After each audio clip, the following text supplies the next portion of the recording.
the four major conferences remain, and basically there's a 70 teams that are deemed major college football. And those 70 teams will only play each other. There will be no scheduling games against group of 5 teams, FCS teams, anybody else. And these 70 teams will play each other. They'll play for an expanded playoff. You will have more big name versus big name. And there'll be a private capital investment into college football of as much as $9 billion. Right? That's the basic plan that would impact. So if you ain't in those 4 leagues, you're done. But if you like playing anybody outside of those 4 leagues, you ain't doing it anymore. Right. And that's where that's why the extra, like the money comes from, right? The increase in revenue.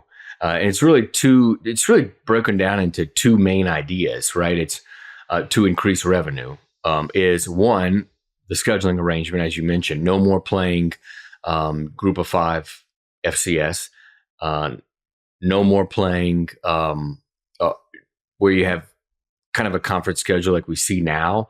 It's probably more pitting blue bloods in the top tiers together, right? And then adding, of course, playoff games where you have more games. And the second part of increasing revenue is consolidating a media deal, right? And you'd have to wait, right, for the current media contracts to come up, and then you would consolidate a media deal that would be worth more when you group just a 70 of them together. And that's where the extra money is coming from. Now, another part of this is tiered distribution, right? Which is this plan lays out 3 tiers, tier 1, 2, and 3, and 16 schools in tier 1, 22 in tier 2, and 32 in tier 3. And the tiers are based on performance, and they are split based on revenue line, revenue generating line. So if you're in tier 1, you get more money than tier 2. If you're in tier 2, you get more money than tier 3. And there's a relegation promotion where schools can move up and down depending on, again,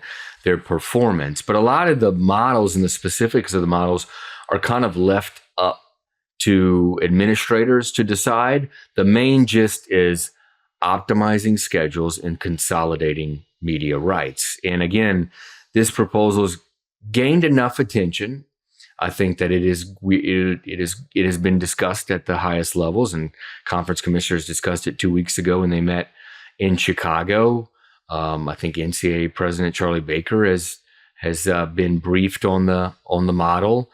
Again, is it going to happen immediately? Probably not.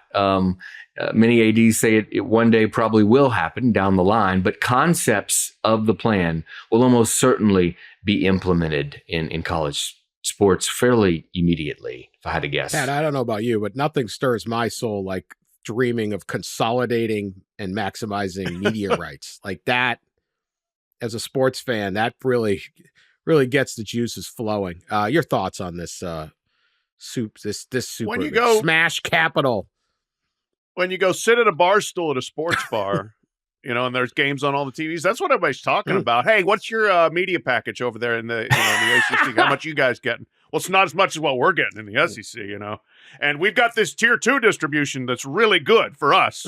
So go SEC. No, I mean, it's important. Obviously, it drives all the decisions, but the people don't care. The people want their sport, and I think most of them would prefer their sport to not be completely bastardized in pursuit of additional revenue. I get it. You throw $9 billion in front of people, you got their attention, no doubt about it.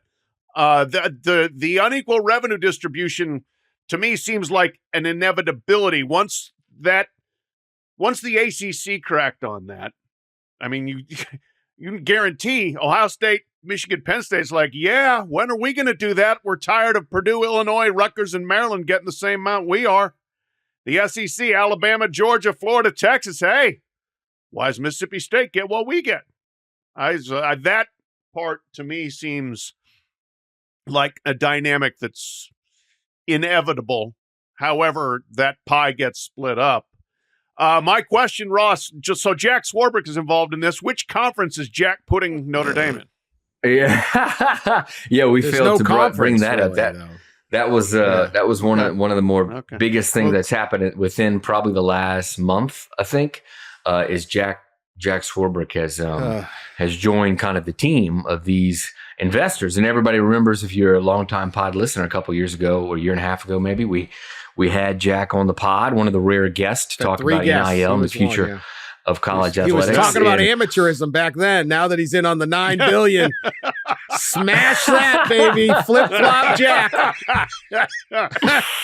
Oh boy.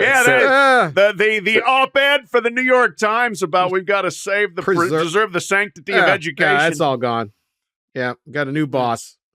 I think Jack's role is eye-popping for people. He just retired from Notre Dame. He had just gotten off the College Football Playoff Committee as one of the top decision makers in the sport, and now he's proposing a model that alters completely the sport. In probably, as written in that story, his good friend Greg Sankey and Tony Petitti, the commissioner of the SEC and Big Ten, aren't really on board with. Good. These models and these concepts. Greg Sankey has made it, I think, fairly clear publicly the last couple months, really, that he is not a fan of a lot of these models and concepts that come in and kind of overhaul things, and certainly not a fan of private equity money. And this one has both of them. And as somebody said in the story, if you don't have the Big Ten and SEC on board with this fully, then you probably don't have a plan. However, as mentioned, I know it's like the third time me saying it, but the Big Ten and SEC will almost certainly grab concepts of this plan. So they'll go and use them to generate money, whether that's revenue distribution differently or generating revenue by different matchups and more matchups, all that stuff. We're going to see that happen. would say this about the Smash Capital plan. What is it? Project Rudy? It sucks. Yep. I get why a private equity company would want to do this. These super leagues are the worst ideas, the dumbest ideas. They're totally ridiculous. You've completely lost the plot of what college football is. It will backfire tremendously on the vast majority of anyone who would go along with this. The idea of they're trying to solve a problem that doesn't exist, that they don't have enough money. They've got enough money. They have a spending problem, not a revenue problem. What, it's not working for the Big Ten and the SEC?